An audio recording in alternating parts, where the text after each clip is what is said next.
রাশিয়ার জনবহুল দূরপ্রাচ্যের উপকূলে ৮.৮ মাত্রার এক বিশাল ভূমিকম্প আঘাত হানার পর প্রশান্ত মহাসাগরীয় অঞ্চলের একাধিক দেশের পাশাপাশি হাওয়াই এবং মার্কিন প্রশান্ত মহাসাগরীয় উপকূলে সুনামির সতর্কতা জারি করা হয়েছে। এই ভূমিকম্পটি ইতিহাসে রেকর্ড করা ষষ্ঠ শক্তিশালী ভূমিকম্প। কিন্তু সুনামি কেন হয়? ভূমিকম্পের সাথে সুনামির সম্পর্ক কি? ভূমিকম্প হলেই কি সুনামি হয়? সুনামি সতর্কতা এবং নির্দেশনার মধ্যে পার্থক্য কি? আর রাশিয়ার ভূমিকম্পের সাথে জাপান যুক্তরাষ্ট্রের সুনামি সতর্কতা জারির কারণ কি? চলুন এবার এসব প্রশ্নের উত্তর জেনে নেই। সঙ্গে আছি আমি রুকাইয়া জহির। রাশিয়ার শক্তিশালী ভূমিকম্প আঘাত হানার জেরে রাশিয়া, জাপান ও যুক্তরাষ্ট্রের বিভিন্ন অঞ্চলে সুনামি সতর্কতা জারি করা হয়েছে।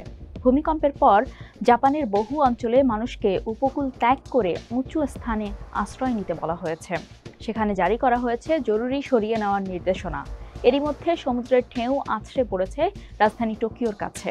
১৯ লক্ষ লোককে নিরাপদ স্থানে সরিয়ে নেওয়ার পরামর্শ দেওয়ার পাশাপাশি সরিয়ে নেওয়া হয়েছে ২০১১ সালের সুনামিতে ক্ষতিগ্রস্ত ফুকুশিমা পারমাণবিক বিদ্যুৎ কেন্দ্রের কর্মীদের।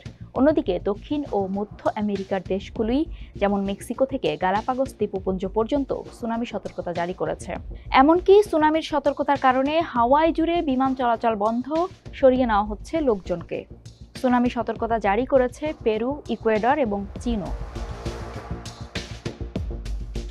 সাধারণত ভূমিকম্পের ফলে সমুদ্রের তলদেশে ঝাঁকুনির ফলে সুনামির সৃষ্টি হয়। তবে ভূমিধস, আগ্নেয়গিরির অগ্ন্যুৎপাত এমনকি উল্কাপিণ্ডের আঘাতেও সুনামি হতে পারে।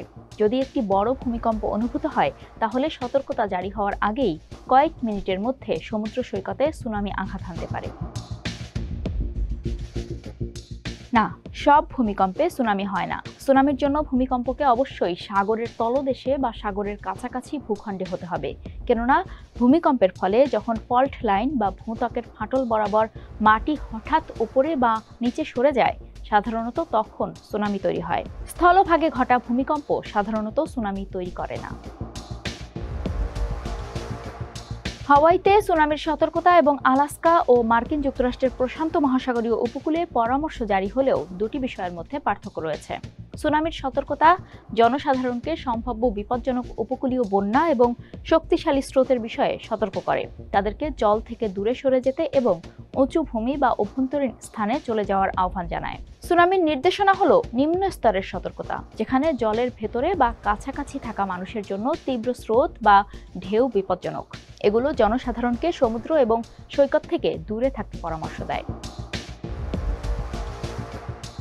মার্কিন সুনামি সতর্কতা কেন্দ্র জানিয়েছে ইকুয়েডর এবং রাশিয়ার উপকূলীয় অঞ্চলে স্বাভাবিক স্তরের চেয়ে ৩ মিটার, প্রায় ১০ ফুট বেশি উচ্চতার ঢেউ আসতে পারে।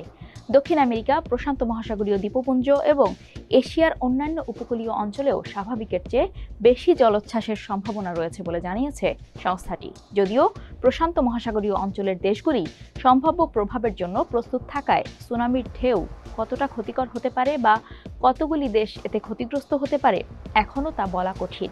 তবে প্রথম আঘাত হানার স্থানগুলি থেকে এমন ঢেউয়ের খবর পাওয়া শুরু হয়েছে যা প্রাথমিকভাবে পূর্বাভাসের চেয়ে কম তীব্র বলে মনে হচ্ছে। মার্কিন সুনামি সতর্কতা কেন্দ্র জানিয়েছে চিলি, কোস্টারিকা, ফরাসি পলিনেশিয়া, গুয়াম, হাওয়াই, জাপান এবং প্রশান্ত মহাসাগরের অন্যান্য দ্বীপপুঞ্জের কিছু উপকূলে ১ থেকে ৩ মিটার বা ৩ থেকে ৯ ফুট উচ্চতার ঢেউ আছড়ে পড়তে পারে। অন্যদিকে Australia, Colombia, Mexico, New Zealand, Tonga এবং তাইওয়ানে ১ মিটার বা ৩.৩ ফুট পর্যন্ত উচ্চতার ঢেউ আসতে পারে। ব্রুনাই, চীন, উত্তর কোরিয়া, মালয়েশিয়া, দক্ষিণ কোরিয়া এবং ভিয়েতনামের উপকূলে জোয়ারের উচ্চতা ০.৩ মিটার বা ১ ফুটের কাছাকাছি হতে পারে। ভূমিকম্পের কেন্দ্রটি এই সম্ভাব্য তরঙ্গ পরিস্থিতিকে বিপজ্জনক হিসেবে বর্ণনা করেছে।